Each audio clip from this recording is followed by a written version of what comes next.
Hello friends, welcome to our channel. వీడియోని పూర్తిగా చూడండి. స్టీల్ పైన మీకు మంచి అవగాహన వస్తుంది. Thank you.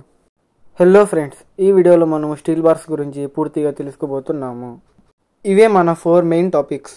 వీడియో నచ్చితే లైక్ చేయండి. ఇలాగే మరెన్నో వీడియోస్ కోసం మా ఛానల్ని సబ్స్క్రైబ్ చేయడం మర్చిపోకండి.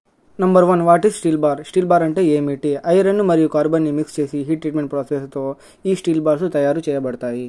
Number 2, why steel is used as reinforcement material in concrete? ఎందుకు స్టీల్ కాంక్రీట్లో రీన్ఫోర్స్మెంట్లా ఉపయోగం చేస్తారంటే, స్టీల్ సిమెంట్ కాంక్రీట్కు ఉపబలంగా భారీ స్థాయిలో ఉపయోగించబడుతుంది. ఎందుకంటే టెంపరేచర్ కారణంగా స్టీల్ యొక్క పొడుగు కాంక్రీట్ యొక్క పొడుగుకి ఎక్కువ లేదా తక్కువ సమానంగా ఉంటుంది.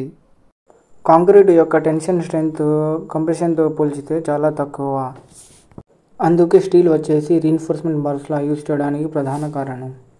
అలాగే కాంక్రీటు పెలుసుగా ఉండే పదార్థం అని గుర్తుంచుకోండి. ఒంటరిగా ఉపయోగించినప్పుడు అది కూలిపోయే సంకేతాలను చూపకుండా ఒక సమయంలో అకస్మాత్తుగా విఫలమవుతుంది.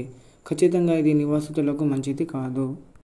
ఈ అవసరాలన్నిటినీ పరిగణలోకి తీసుకుంటే మంచి డక్టిలిటీ, బెండబిలిటీ, తన్యత బలం, కాంక్రీటుతో మంచి బంధాన్ని పెంపొందించే మరియు ముఖ్యంగా ఆ పదార్థం పొదుపుగా ఉండే రీన్ఫోర్సింగ్ మెటీరియల్ని ఎంచుకోవాలి.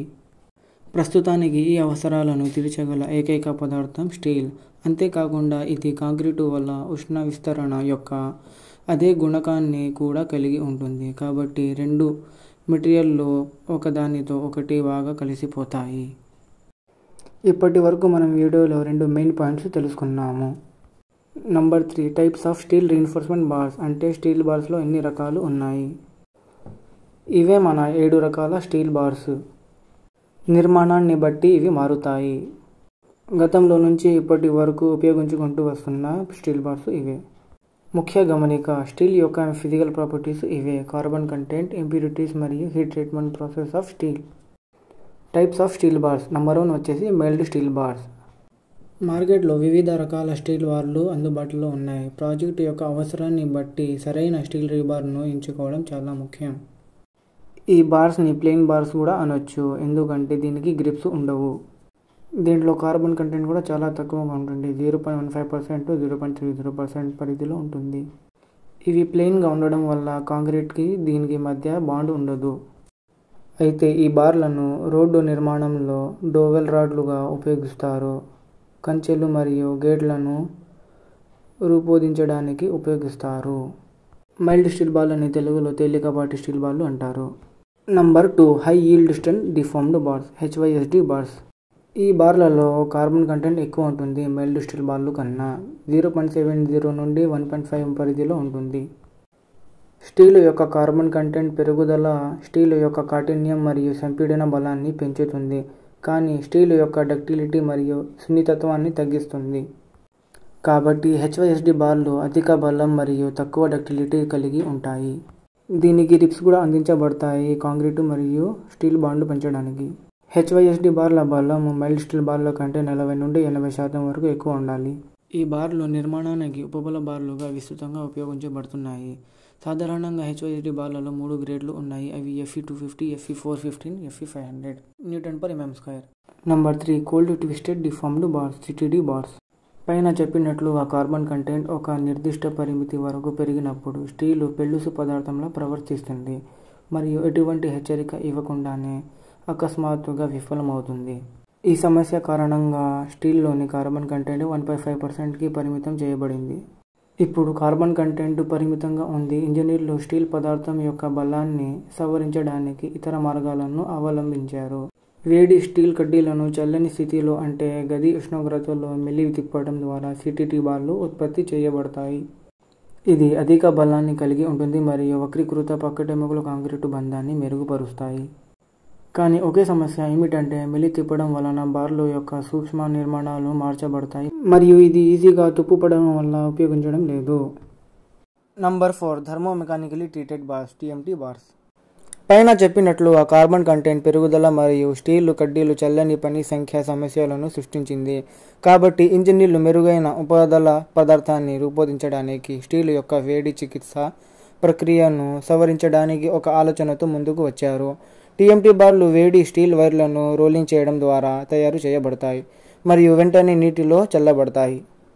ఉపరితలం యొక్క ఆకస్మిక శీతలీకరణ కారణంగా బార్ యొక్క బాహ్య ఉపరితలం కష్టంగా ఉంటుంది మరియు లోపలి ఉపరితలం యొక్క క్రమంగా శీతలీకరణ కారణంగా లోపలి భాగం బయట భాగం కంటే మృదువుగా ఉంటుంది.